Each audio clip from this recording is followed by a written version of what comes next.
Today we're going to begin our online video lessons with a Social Studies Colonial Unit review, discussing the 13 colonies in the Americas, how they were founded.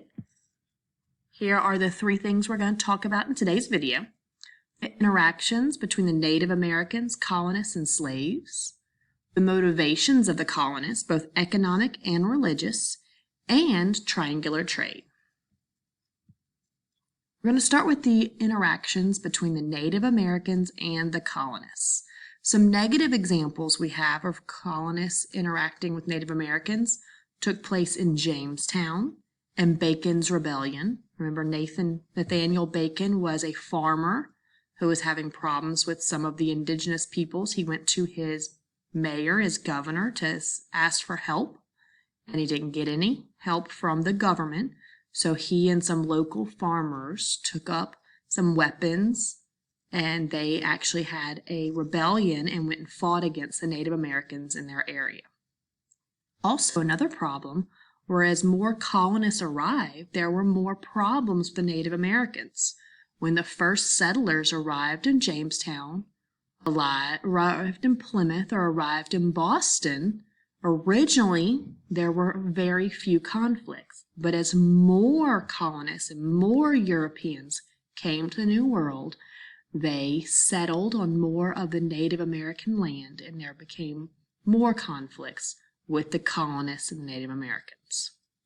We do have some positive examples. You know of the story of the first Thanksgiving and how the Native Americans helped the colonists to cultivate and to farm their first set of crops, but also the Treaty of Massasoit. The Treaty of Massasoit was between a group of pilgrims and the local tribe, and they made some agreements as to what they would and would not do. They stopped harming each other and taking things from the other group, and if they did, there were consequences involved, that they would either have to go to the pilgrim leaders for their punishment or go to the tribe, the Wampanoag tribe. Their leader's name was Massasoit, and they would have to receive their punishment there.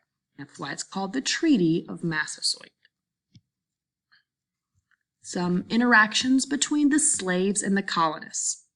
Slaves were mainly used in the colonial days on the plantations in the southern colonies to farm the tobacco or sugar, but there were also a few native slaves that were in New England colonies, maybe working in a home or working for a family.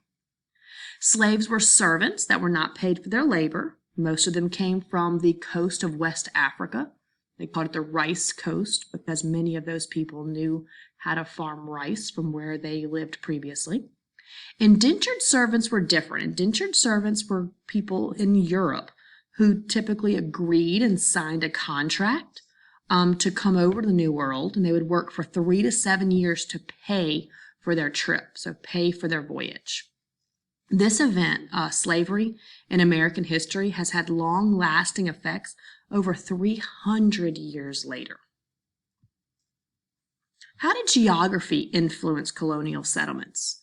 We've talked before about why many of the colonies and settlements were on the Atlantic coast. They were right there on the ocean, so on the beach, all the way from New England to the southern colonies. Most of the colonies were settled along the coastline to make access to trade ships easier. So they would take the raw materials from the colonies, and they would put them on the trade ships and send them back to Europe, or they were able to unload goods from the trade ships, whether it be a slave ship or a ship of materials that came from Europe for the colonists.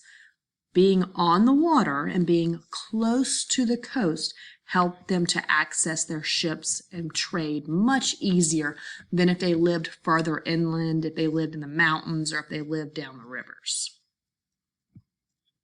Why did the colonists come to the New World? Well, there are many reasons why they came to the New World. Many of the early settlers in New England, so the Puritans and the Pilgrims, came for religious freedom. When you get to the middle colonies and southern colonies, a lot of those people came from different European countries for job opportunities. They wanted to start a new life, make some money, support their family.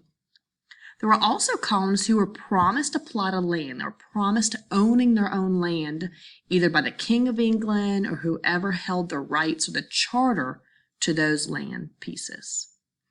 And many also wanted just to move away from the control of the king, the monarchy in England, and there was war across Europe. They just wanted to start a new life, and they decided to take the 3-month voyage across the Atlantic Ocean to the Americas and start their lives here. Early settlers faced many challenges. They had starvation, either from lack of food or clean water, very harsh winters, especially in the New England colonies. We've talked about the disease the Europeans brought. They would get sick if they didn't have the proper nutrition. They had smallpox, yellow fever, and conflicts with the natives. They would have fights and arguments, disagreements with the people who already lived here.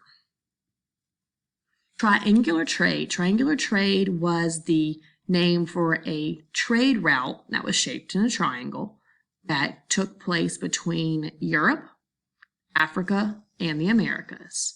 We're going to talk about what was traded, the continents involved, and how did it affect the colonies. Triangular trade is a term that describes the Atlantic trade routes between 3 different countries in colonial times. The triangular trade routes covered England, Europe, Africa, the Americas, and the West Indies. Traded goods included tobacco, sugar, rum, slaves, and much more. Here's a picture of a triangular trade route. The raw materials, the pink at the top, that's your sugar, your cotton, your tobacco. After that, things were made with those. The sugar could be made into rum, the cotton could be made into clothing, the tobacco could be made into something else, the smoke. They have manufactured goods that were brought to Africa. Those manufactured goods were traded out for slaves, and those slaves were brought back to the colonies or the West Indies for labor. So now you're going to take a few minutes after reviewing the items in this video, go on to your Edulastic, and you're going to click on the Social Studies Colonial Unit Study Guides. You're going to answer some questions in Edulastic based on what we reviewed in today's video.